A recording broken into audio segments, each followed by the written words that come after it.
Disclaimer, Tagalog, ang kwentong ito ay isang kathang-isip na isinulat para sa layuning libangan at hindi totoong pangyayari. Anumang pagkakahawig sa mga tunay na tao, lugar, o pangyayari ay nagkataon lamang.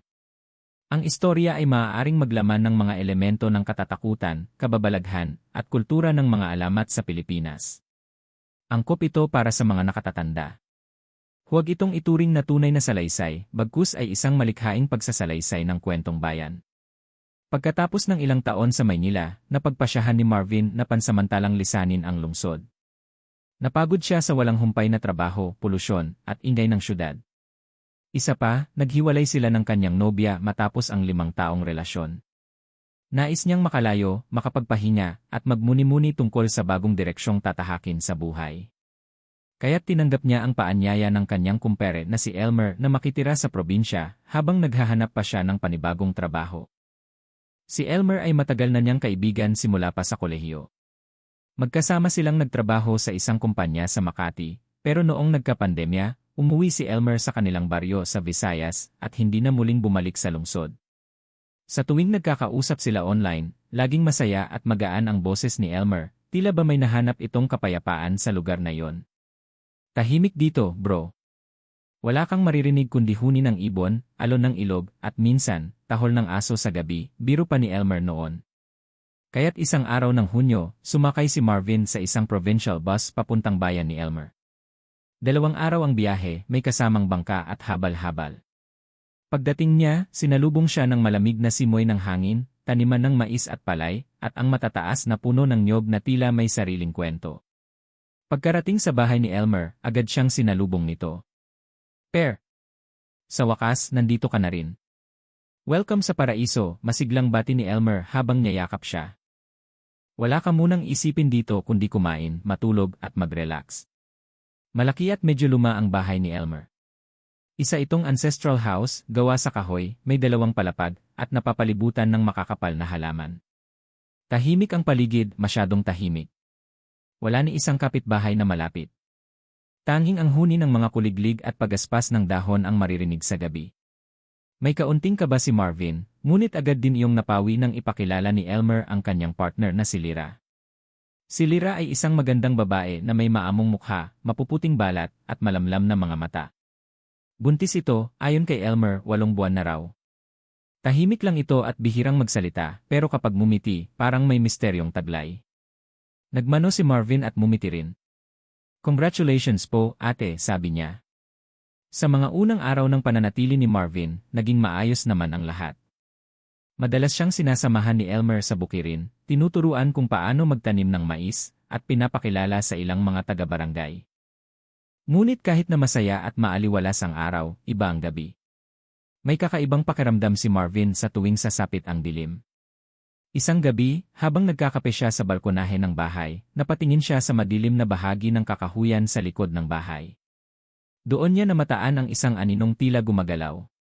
Isa yung babae, buntis, at tila may dinadampot sa lupa.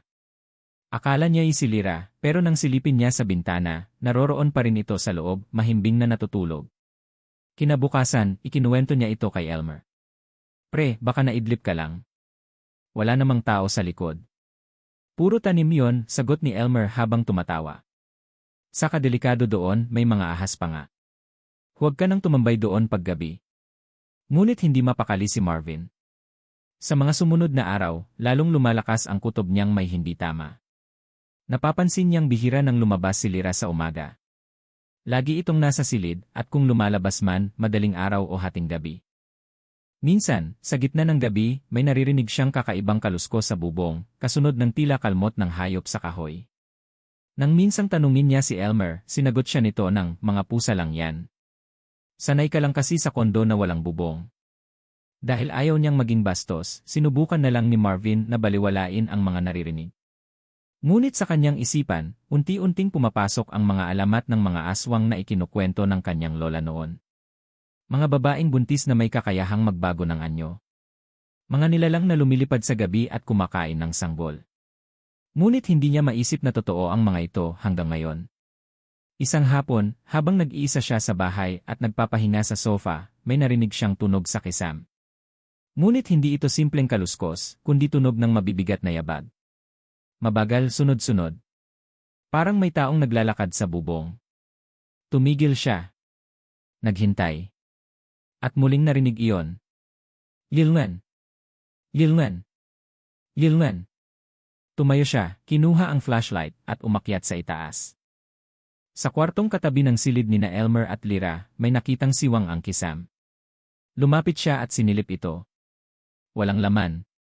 Ngunit napansin niyang basa ang bahagi ng kahoy. Basang-basa, parang may likido at amoy dugo. Agad siyang bumaba at kinwestiyon ang sarili, ano nga bang pinasok niya? Ano ang totoong nangyayari sa bahay na ito? At higit sa lahat, sino ba talaga si Lyra?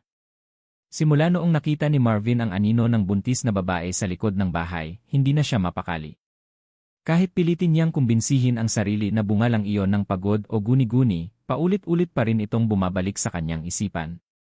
Sa bawat pagdapo ng dilim, tila may bumubulong sa kanya na may mali may hindi ka pa alam. Kinagabihan, habang nakaupo siya sa terrace ng lumang bahay, napansin niyang parang may presensyang nakatingin sa kanya mula sa kakahuyan.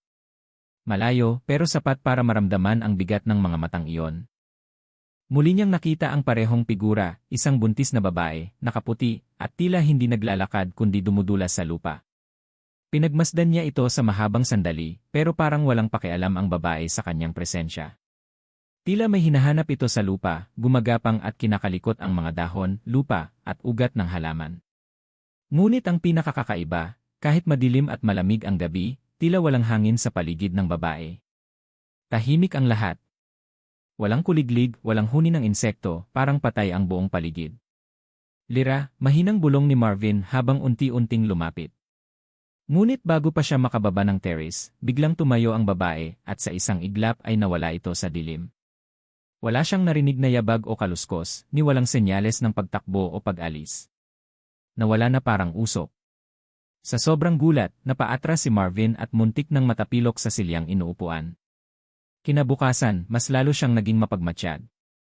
Sa tuwing lalabas si Elmer para asikasuhin ang taniman, palihim niyang sinusubaybayan si Lyra. Ngunit ang totoo'y bihira niyang makitang lumalabas ito sa silid. Sa buong araw, maririnig lang niya ang mahinang paglalakad mula sa kwarto nito, at tuwing gabi lang ito lalabas upang mananghalian o kumain ng kaunti.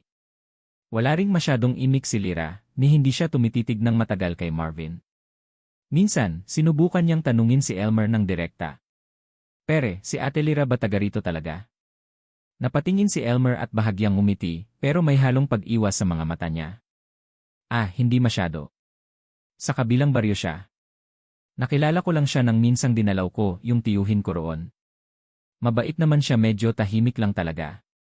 Buntis na ba siya nang makilala mo? Biro ni Marvin, sinadyang gawing magaan ang tanong. Ngunit sa halip na tumawa, naging seryoso ang mukha ni Elmer. Hindi. Pero mabilis ang lahat. Parang isang gabi lang, biglang nalaman naming buntis siya. Tahimik si Marvin. Hindi na siya nag-follow up. Ngunit sa loob-loob niya, lumalaki ang duda. Mabilis ang lahat? Isang gabi lang. Paanong nangyari yon? Hindi ba't dapat may mga palatandaan, pagbabago sa katawan, pagsusuri, o kahit simpleng pag-uusap man lang bago pa malamang may dinadala na ang isang babae? Isang gabi, nagising si Marvin sa tunog ng mga aso. Hindi iyon normal na tahol, ito ay malalalim, parang takot na tahol, sunod-sunod, sabay-sabay mula sa iba't ibang direksyon. Lumabas siya ng kwarto upang silipin ang labas, at sa bintana ng kanyang silid, nakita niyang bukas ang gate ng bakuran. Naisip niyang baka si Elmer ang lumabas. Ngunit nang silipin niya ito sa kabilang silid, mahimbing itong natutulog. Nang bumalik siya sa kanyang silid upang isara ang bintana, doon niya nakita muli ang babae. Sa gitna ng madilim na bakuran, naroon ito. Ngunit hindi na siya naglalakad ngayon. Nakaluhod ito sa tabi ng isang asong dating gala, ngunit pinatatambay nila sa bahay. Nakapatong ang mga kamay ng babae sa likod ng aso, at tila may kinukuha ito mula sa loob ng katawan nito. At pagkatapos ng ilang segundo, bumulwak ang dugo. Napaatras si Marvin. Muntik nang mapasigaw, ngunit natakpan niya ang sarili. Nang silipin niyang muli, wala na ang babae. Wala na rin ang aso. Wala ring bakas ng dugo. Ngunit ramdam niya, may nangyari. May nakuha. May kinain. Hindi na siya nakatulog kinagabihan. Kinabukasan, sinabi niya kay Elmer ang lahat. Pare, kailangan mong malaman, may babae akong nakikitang gumagala sa bakuran tuwing gabi. At kagabi may kinatay siyang aso. Ngunit halatang hindi natuwa si Elmer. Tumayo ito mula sa lamesa at tumitig sa kanya. Marvin, kung may guni-guni ka lang, sana wag mo na lang idamay ang asawa ko. Buntis siya. Ayoko siyang ma-stress. At saka, hindi ako natutuwa sa mga kwento mong walang basehan. Tahimik si Marvin. Doon niya napagtanto, hindi lang misteryo ang bumabalot sa bahay na ito, kundi takot at denyal. Ayaw ni Elmer tanggapin ang posibilidad na may nangyayaring hindi natural. Sa huling bahagi ng araw na iyon, habang nakaupo si Marvin sa ilalim ng puno sa likod ng bahay, nilapitan siya ng matandang babae, isang kapitbahay na bihirang dumaan sa lugar. Anak, ikaw ba ang bagong nakatira sa bahay ng mag-asawa? Tanong nito. Opo, tugon ni Marvin. Tandaan mo, hindi lahat ng buntis ay ina ng tao. Minsan, anak ng dilim ang dinadala. Napatingin siya sa matanda, ngunit bago pa siya makapagtanong, mabilis itong umalis. Naiwan siyang tulala habang pinakikinggan ang papalubog na araw at ang paparating na katahimikan ng gabi. At sa gabing iyon, muli niyang nakita ang babae sa dilim, ngayon, mas malapit na, at tila siya na mismo ang hinahanap nito. Kinabukasan, hindi mapakali si Marvin. Ang mga imahe ng babaeng nakita niya sa gabi, ang madugong eksena kasama ang aso, ang malamig na presensya, ang tila paningin nitong walang kaluluwa, lahat iyon ay parang multo na sumunod sa kanya sa panaginip. Sa kanyang pagtulog, napanaginipan niya ang mga puno sa likod ng bahay na tila umiiyak, isang sanggol na umiiyak sa loob ng tiyan ng ina, at isang boses na paulit-ulit na bumubulong ng dugo. Dugo. Dugo. Sa araw na yon, nagpasya siyang tumambay sa maliit na tindahan sa kabilang kanto ng barangay, isa sa ilang pwesto kung saan may signal at kaunting tao. Nakipagkwentuhan siya sa mga matatandang lalaki na nandoon. Habang nagkakape, sinubukan niyang idaan sa biro ang mga katanungan niya. Manong, totoo po ba yung mga kwento ng aswang dito sa lugar ninyo? Tanong ni Marvin habang nagpapanggap na natatawa. Nagkatinginan ang mga matatanda. Isa sa kanila, si Mang Dado, ang pinakamatanda sa grupo, ay umiling at saka dahan-dahang sumagot. Totoo. Hindi man palagi pero totoo. Hindi yan imbento lang ng matatanda. May mga gabing may nawawala. May mga buntis na biglang nakukunan. May mga sanggol na hindi na nagigising. At laging sa gabi nangyayari. Napalunok si Marvin. Paano niyo po nalalaman na aswang ang dahilan? Tumango si Mang Dado. Simple lang. Kapag hindi kagat ng hayop at walang sugat pero patay ang loob, yan ang gawa ng aswang. Yung katawan parang wala ng laman. Parang sinipsip. May isa pang matanda, si Aling Rosita, ang lumapit at nagsabi, may aswang noon dito. Babae. Maganda, maputi, mahinhin. Pero paggabi, nawawala sa bahay. At pagbalik, may bahid ng dugo ang damit. Matagal bago nahuli. At alam mo kung paano siya natuklasan? Paano po? Tanong ni Marvin, bahagyang nanginginig ang boses. May lalaking nabighani sa kanya. Pinakasalan siya. Ngunit isang gabi, ginising siya ng iyak ng bata. Akala niya ay panaginip. Pagtingin niya, wala sa tabi ang asawa. Hinanap niya sa buong bahay. Hanggang nakita niya sa kusina, kinakain ng babae ang laman ng isang bagong silang na kambing, pero hindi gamit ang kamay. Gamit ang dila mahaba, parang ahas. Nanlamig ang buo niyang katawan. Anong nangyari sa lalaki? Tanong niya. Umalis. Tumakbo. Ngunit hindi na siya pinakawalan. Sabi nila, kung minsan daw bumabalik siya roon para paring asawa, kahit nilamon na ng dilim. Hindi na nakaimik si Marvin. Tahimik niyang ininom ang natitirang kape, saka nagpaalam. Hindi niya lubos maisip na halos kapareho ng kwento ang kinatatayuan niya ngayon. Magandang babae. Tahimik. May kakaibang kilos. Buntis. At isang kumpare na tila bulag sa lahat ng nangyayari. Pagbalik sa bahay, nadatnan niya si Elmer na nagwawalis ng bakuran. Nagkunwari siyang normal ang lahat. Ngunit habang nililinis ang paligid, may natagpuan siyang kakaiba sa likod bahay, isang bilog na lugar sa lupa na tuyong-tuyo. Wala itong damo. At sa gitna, may mga patak ng dugo at balat ng hayop. Tila rito isinasagawa ang isang ritual. Lumapit siya. Pre, ano tong parte ng lupa na to? Parang laging ginagamit. Nagulat si Elmer. Baka ginamit lang ng mga hayop. Minsan yung mga kambing dito, nahuhulog sa kanal. Pero nakita ni Marvin na nanginginig ang kamay ng kaibigan. Tila hindi ito kumpiyansa sa sariling sagot. Kinagabihan, hindi na siya natulog agad. Nagpuyat siya sa terrace, may dalang maliit na kamera mula sa kanyang backpack. Sa isip niya, kung hindi ako paniniwalaan ng kumpare ko, kailangan ko ng ebidensya. Eksaktong 12:00 ng hating gabi, may narinig siyang mahinang tunog mula sa loob ng bahay. Lumabas ang pintuan ng silid nina Elmer at Lyra. Dahan-dahan itong bumukas. Sa anino ng ilaw ng buwan, nakita niyang si Lyra ay lumabas, hindi naglalakad, kundi halos lumulutang sa katahimikan. Bitbit nito ang isang puting tela, tila may dinadala sa loob. Sinundan niya ito mula sa malayo. Hanggang sa makarating si Lyra sa bilog na parte ng lupa.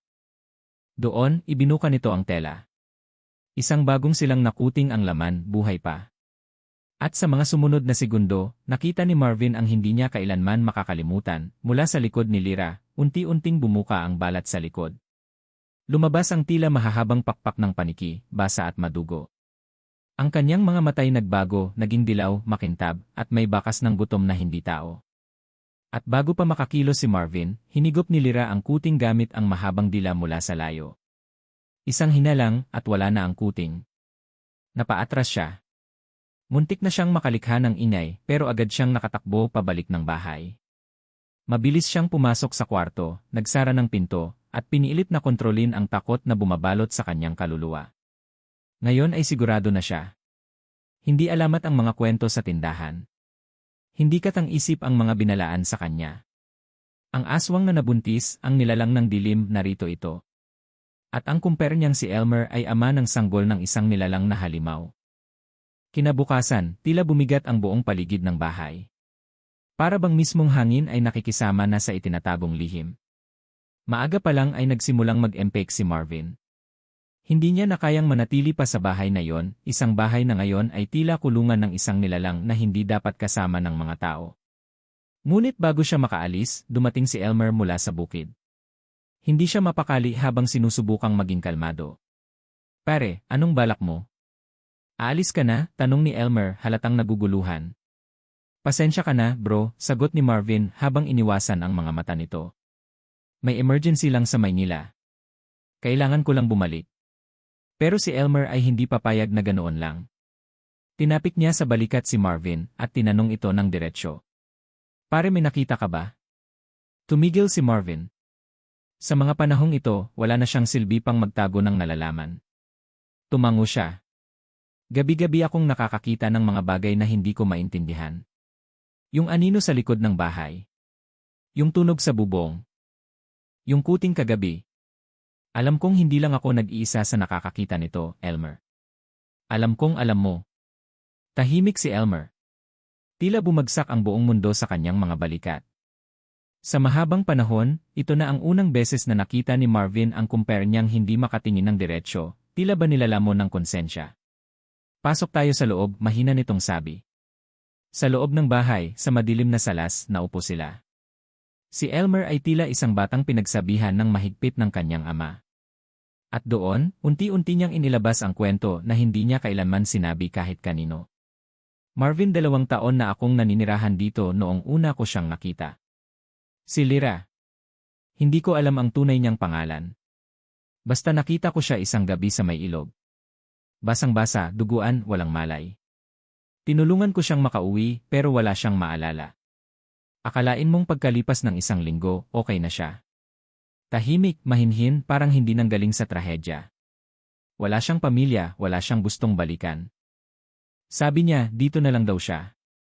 Na kung papayagan ko siyang manatili, siya ang mag-aalaga ng bahay. Hindi ko alam kung dahil sa awa o dahil sa pangangailangan, pero pinatuloy ko siya. At simula noon, nagsimula na ring magbago ang lahat. Sa gabi, hindi ko siya makita. Palaging nawawala. At sa umaga, parang walang nangyari. Tinatanong ko siya, pero ang sagot lang niya, naglalakad lang ako. Hindi ako makatulog. Hanggang sa isang gabi, nagising ako dahil may humihikbi sa kusina. At pagtingin ko, siya yon, may hawak na manok, kinakalaykay ang laman gamit ang hindi ko maintindihan kung anong klaseng dila. Hindi ako gumalaw. Hindi ako nagsalita. Hanggang sa napatingin siya sa akin at mumiti. Sinabihan niya akong, kung aalis ka, wala na akong matitirhan. Pero kung tatanggapin mo ako, mamumuhay tayong parang normal. Marvin ay hindi na halos makahinga habang pinakikinggan ang bawat salitang lumalabas sa bibig ng kumpere. At tinanggap mo siya, tanong niya. Tumango si Elmer, napakabigat ng kilos. Bakit? Halos sigaw na tanong ni Marvin. Bakit mo hinayaang manatili ang halimaw na yon dito? Dahil sa kanya, nawala ang sakit ko sa dibdib. Gumaling ang hika ko. Naging maayos ang ani namin sa bukid. Bawat araw na kasama ko siya, parang buhay ko ay inaayos. Pati mga bangungot ko nawala. Para bang siya ang lunas sa lahat ng sugat ko kahit siya rin ang sanhi ng bagong sakit. Tahimik ang paligid. Ang bahay na dati tila puno ng misteryo ay ngayon punong-puno ng bigat ng katotohanan. Ang mas masakit, patuloy ni Elmer, isang araw, sinabi niyang buntis siya. Hindi ko alam kung kailan, paano, o anong klaseng anak ang lalabas. Pero sa mga gabing magkasama kami parang wala nang saysay kung tao siya o hindi. Ang mahalaga, narito siya. May pamilya ako. Napayuko si Marvin. Hindi niya alam kung awa, takot, o pagkasuklam ang nararamdaman niya. Paano mo maipapaliwanag sa mundo ang ganitong klaseng sitwasyon? Isang kaibigang nagmahal sa isang nilalang na ayon sa lipunan at sa tradisyon ay isang halimaw. At ngayon, tanong niya, bahagyang nanginginig. Handa ka bang harapin ang anak ninyong hindi mo alam kung anong nilalang? Kaya mo ba siyang palakihin? Hindi sumagot si Elmer. Sa halip, ibinaba nito ang kanyang ulo at tahimik na bumuntong hininga. Hindi ko alam, Marvin. Pero hindi ko rin siyang kayang talikuran. At sa mismong oras na yon, mula sa itaas ng bahay, narinig nilang may pumutok na baso. At isang malakas na tili ng babae ang sumunod. Nagtitigan ang dalawa. Walang nagsalita. Alam nilang pareho, nagsisimula na. Ang pagbubunyag ng katotohanan ay hudyat lang ng mas malaking panganib. At sa unti-unting pagdilim ng araw, ang tunay na anyo ng halimaw ay hindi na kayang itago. Sa mismong gabing narinig nila ang tili mula sa itaas, nagmamadaling tumayo si Marvin at Elmer. Hindi na kailangang magsalita. Pareho nilang alam, si Lyra ang sumigaw, at ang dinadala nito sa sinapupunan ay maaaring hindi na tao. Tumakbo sila sa hagdanan, bawat yapak ay may kasamang kaba at kabaog ng dibdib. Nang buksan nila ang pinto ng kwarto, bumungad sa kanila ang eksenang hindi nila makakalimutan kailanman. Si Lyra, nakahiga sa sahig, nakaliyad sa sakit. Pawis na pawis at humihingal. Ang kanyang tiyan ay gumagalaw, halos parang may pumipiglas mula sa loob. Ang kanyang mga kuko ay naging mahaba, matutulis, at ang kanyang mga mata, dilaw at nagliliwanag sa dilim. Sa tabi niya ay may mga patak ng itim na likido, hindi dugo, kundi isang uri ng dagta na amoy na bubulok na karne. Elmer, sigaw ni Lyra, halos hindi na tao ang boses. Parang may dalawang tono, isang normal na babae, at isa pang parang mababang halimaw na nagmumula sa ilalim ng lupa. Anak natin to, huwag kang matakot, huwag mo kaming iwan, pagsusumamo nito. Agad lumapit si Elmer at niyakap ang asawa. Hindi siya natakot, hindi siya umatras. Sa halip, inalalayan niya ito, pilit na pinapakalma habang papalakas ng papalakas ang pag-iyak ni Lyra. Si Marvin nanatili sa may pintuan. Gusto niyang tumulong, ngunit ang bawat hakbang ay parang may nag-udyok sa kanya na huwag lumapit. Hindi lang dahil sa takot, kundi dahil sa kutob, sa hinala na ang iluluwal ng aswang ay hindi karaniwang bata. Maya-maya, bumukas ang mga bintana sa loob ng kwarto, kahit walang hangin. Kusang gumalaw ang mga ito, at mula sa labas ay biglang nanahimik ang buong paligid. Walang aso, walang kuliglig, walang anino. Sa gitna ng katahimikan, narinig nila ang isang pagkalas ng laman, parang pagkakapunit ng tela, at doon nagsimulang lumabas ang nilalang. Ang panganganak ay hindi gaya ng sa tao. Walang sigaw ng bagong silang nasanggol. Walang paghinga. Sa halip, isang malalim na ungol ng matanda ang lumabas mula kay Lyra, at mula sa kanyang tiyan ay lumabas ang isang nilalang na nakabalot sa manipis na balat, tila lamad ng insekto. Ang katawan nito ay maliit na parang sanggol, ngunit may buntot, at ang mga kamay ay may matutulis na kuko. Wala itong buhok. Ang mga mata ay nakapikit ngunit nanlilisik, tila mulat kahit sarado. Hawak ni Lyra ang kanyang isinilang. Hindi ito umiyak pero umuungol. Parang mababang alingawmaw na umaabot sa utak ni Marvin. Para bang hindi ito naririnig ng tenga, kundi ng kaluluwa. Elmer, anak mo, anak natin ito, mahinang sabi ni Lyra, na ngayon ay nakangiti na parang payapa na. Ngunit ang mukha niya ay bahagya ng nabubulok. May bahagi ng balat niya ang nangingitim. Ang mga mata niya ay parang walang laman, at ang hininga niya ay amoy bulok na hayop. Ano yan? Mahinang tanong ni Marvin. Hindi galit, kundi takot. Hindi siya makagalaw. Bata siya pero hindi siya tulad ng iba, sagot ni Elmer, hawak ang bata habang lumuluha. Anak siya ng pag-ibig kahit kakaiba ang pinagmulan. Pag-ibig, bulong ni Marvin. Ito ba talaga ang anyo ng pag-ibig? Isang nilalang na hindi dapat umiiral. Biglang may kumalabog mula sa bubong. Isang malakas na tunog, sinundan ng kaluskos na parang maraming paa ang gumagapang. Tumayo si Marvin at tumakbo sa bintana. Sa dilim, may nakita siyang anino, 4, 5, 6. Mga hayop. Hindi. Mga nilalang. Mabilis silang gumagalaw. Papalapit. Papalibot. May mga dumarating, Elmer, sigaw niya. Hindi lang siya, may iba pa. Alam ko, sagot ni Lyra, na ngayoy tila inaapoy ng kakaibang enerhiya. Ang anak ko, tinatawag ang kanyang mga kapatid. Naririnig siya ng mga nilalang ng gabi. Mga kapatid, gulat ni Marvin. Hindi lang isa ang ipinanganak na kagaya niya. Isa lang ito sa marami. At ngayon, nararamdaman nila na may bago silang kasama. Dumarating sila upang salubungin ang bagong nilalang ng dilim. Sa isang iglap, umalingaw-ngaw ang sigaw ng sanggol, isang tunog na hindi mula sa mundo ng mga tao. Matinis, malalim, at sabay-sabay na narinig sa buong paligid. Nyanig ng sigaw na iyon ang buong bahay. Tumigil sa paggalaw ang mga anino sa labas. Tumahimik muli ang paligid. Ngunit hindi ito katahimikan ng kalmado, ito ay katahimikan bago sumiklab ang kaguluhan. Tumayo si Elmer, tanga ng sanggol at lumapit kay Marvin. Pare, umalis ka na. Hanggat kaya mo pa. Hindi ka dapat nandito. Hindi ka ba sasama? Halos pakiusap ni Marvin. Hindi ko kayang iwan ang pamilya ko. Pamilya? Elmer, halimaw sila. Baka nga pero ito na ang buhay ko ngayon. At kung may natitira pang pagkakaibigan sa'yo, wag mo na akong pigilan. Hindi na nakasagot si Marvin. Sa labas, nagsimulang gumalaw muli ang mga anino. Sa loob, nagsimulang umilaw ang mga mata ng sanggol. Ang gabi ay hindi na ordinaryong gabi. Isa itong gabi ng pagsilang, hindi lang ng bagong nilalang, kundi ng isang mas malaking panganib na maaaring sumaklaw sa buong lugar kung hindi mapipigilan.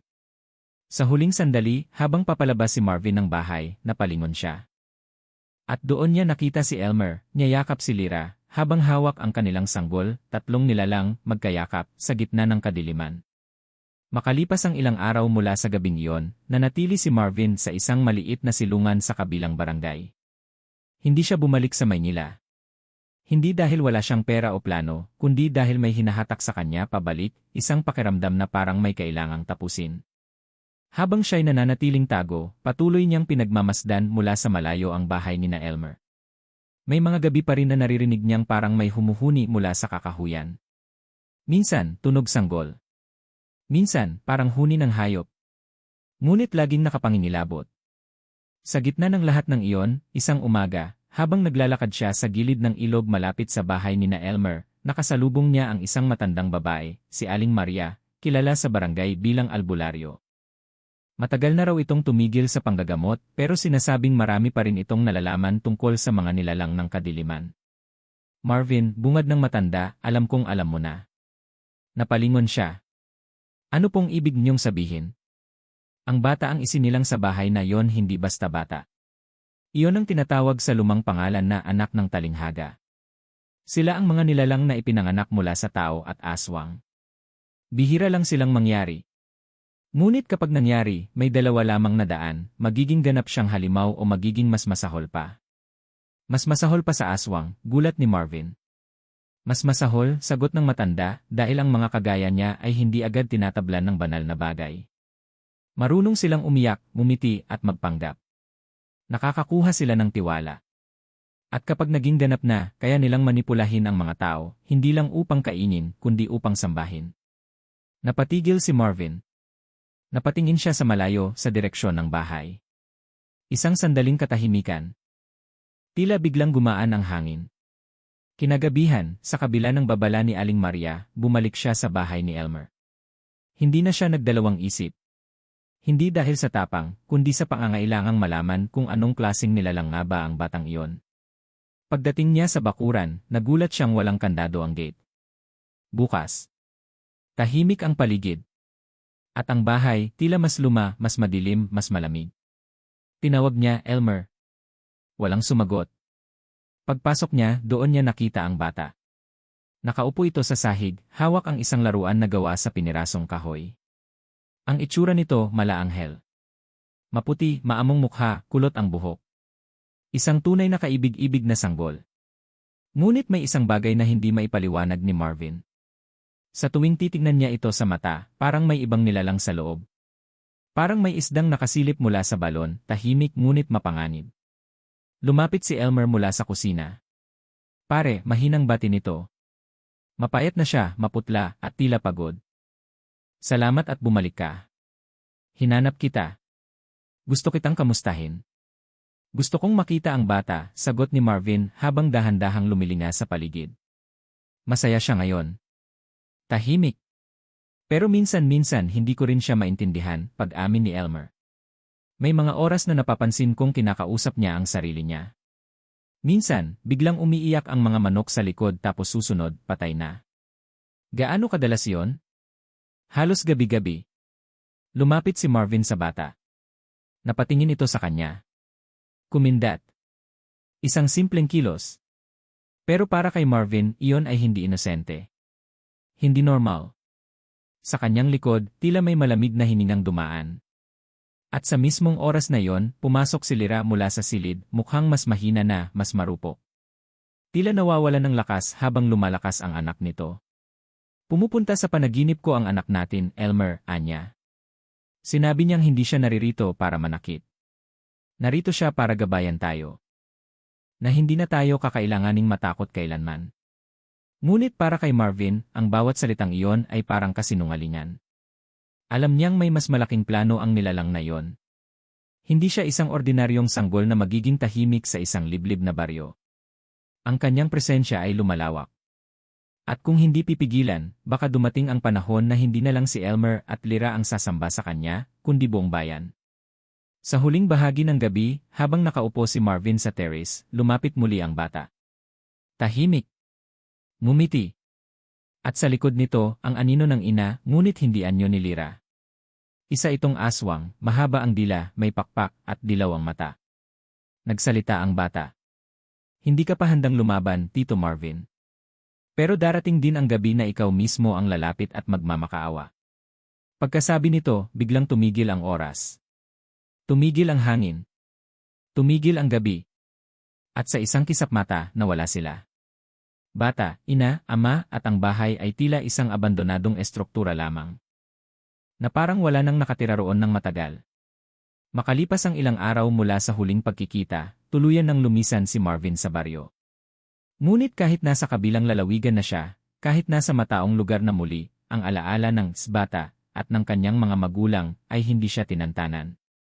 Sa tuwing pinipikit niya ang kanyang mga mata, ang ngiti ng sanggol ang lumilitaw sa kanyang isipan, inosente, ngunit may matang tila naghuhukay ng butas sa kanyang kaluluwa. Lumipat siya sa bayan ng San Juan, isang tahimik at payapang lugar, kung saan nag-arkila siya ng maliit na apartment.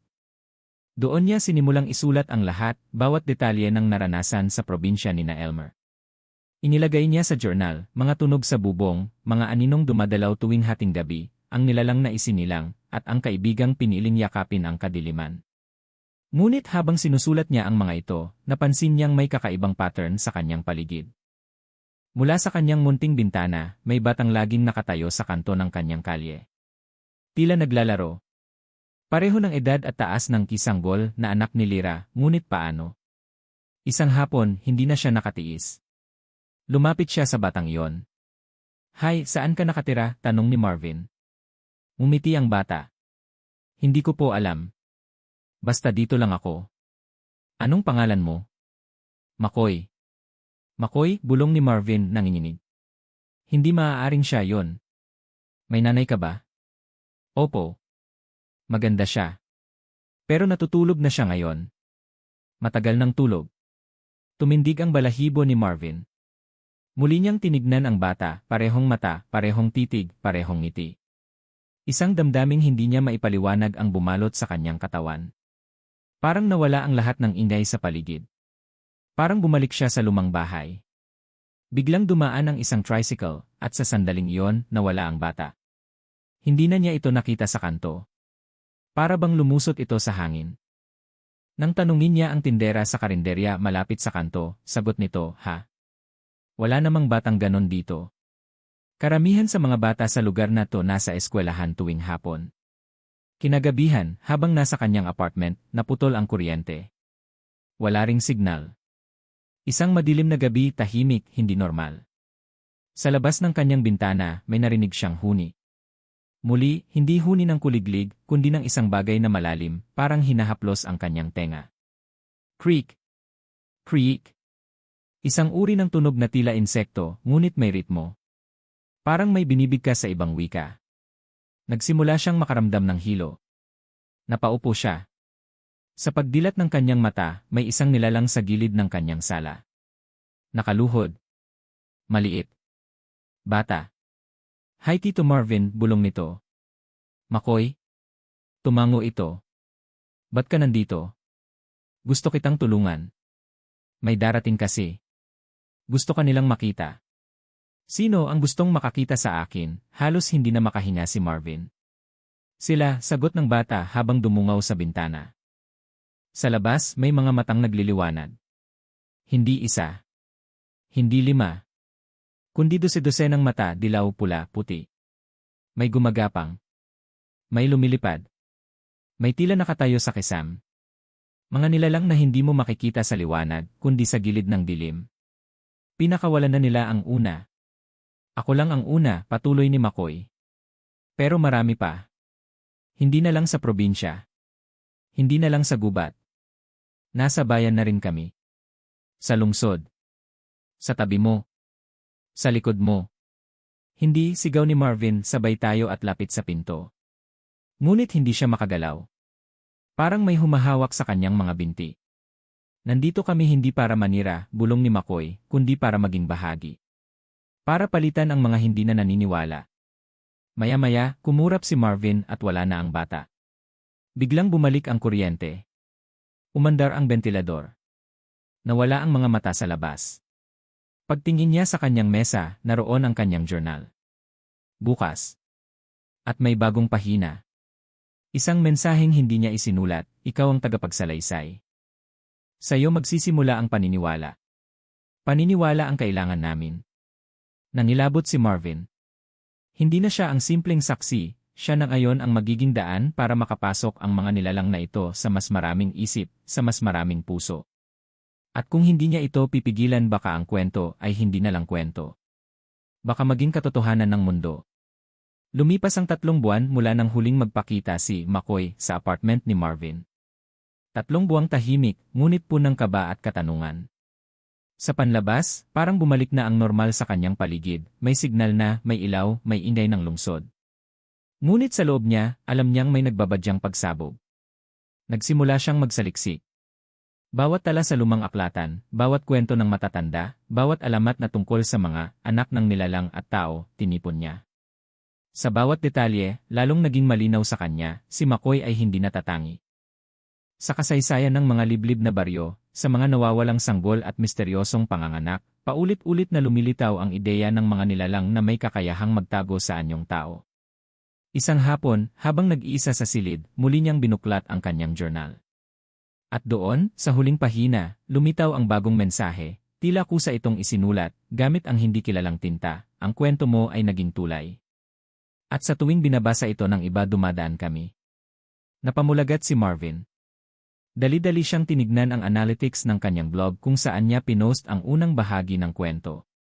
30,000 na ang nagbasa. May mga komento pa mula sa iba't ibang bahagi ng bansa. Parang may gumapang sa kisam namin kagabi habang binabasa ko, "To, may batang lalaki sa panaginip ko, mukhang tulad ng nasa kwento mo. Sa tingin mo ba totoo to?" Kinabahan si Marvin. Ang mga nilalang ay hindi lang basta pumapasok sa kwento, ginagamit nila ang kwento bilang pintuan. At ngayon, libo-libong isip na ang nabuksan. Kung ang paniniwala ay sapat na lakas upang makatawid sila sa mundo ng tao, ay ginampanan na niya ang papel na yon. Binalikan niya ang probinsya. Ang lumang bahay ni na Elmer wala na. Ulat ng barangay, nasunog daw ito ilang linggo matapos siyang umalis. Walang nakitang katawan. Walang natagpuan na abo ng tao. Ang natira lang ay mga larawan sa pader, halos sunog na rin, ngunit may isa pa ring buo, si Elmer, si Lyra, at ang sanggol. Mula sa likod ng larawan, may nakasulat na sulat kamay, "Maraming salamat, kumpere. Dahil sa'yo, nabigyan siya ng pangalan." At kapag may pangalan na ang isang nilalang may kapangyarihan na siya. Tumakbo si Marvin palabas ng guho. Lumuhod siya sa lupa. Tumili. Ilang taon ang lumipas. Si Marvin ay isa ng kilalang manunulat ng kwentong katatakutan sa buong bansa. May libro na siya. May podcast. May YouTube channel. Ngunit hindi niya alam kung siya pa ba ang sumusulat o kung ginagamit lang siya upang mas maraming tao ang makabasa. Ang bawat aklat ay naibebenta ng libo-libo. Ang bawat episode ay may milyon-milyong views. At sa bawat mambabasa, sa bawat makikinig, isang anino ang bumubukas ng mata. Sa mga bahay-bahay, may mga batang tila hindi umiiyak. Tumingin ka sa kisam mo sa gabi. Marahil naroon na siya. Tahimik. Naghihintay. Nagmamasid. Dahil sa kwento ng isang kumpere. Ang aswang ay hindi na lang alamat. Isa na siyang multo sa internet. Isang bulong sa tenga ng mga bata. Isang titig sa likod ng bintana mo sa hating gabi. At ang tanong ngayon ay hindi na, totoo ba ang mga aswang? Kundi, kailan mo sila makikilala?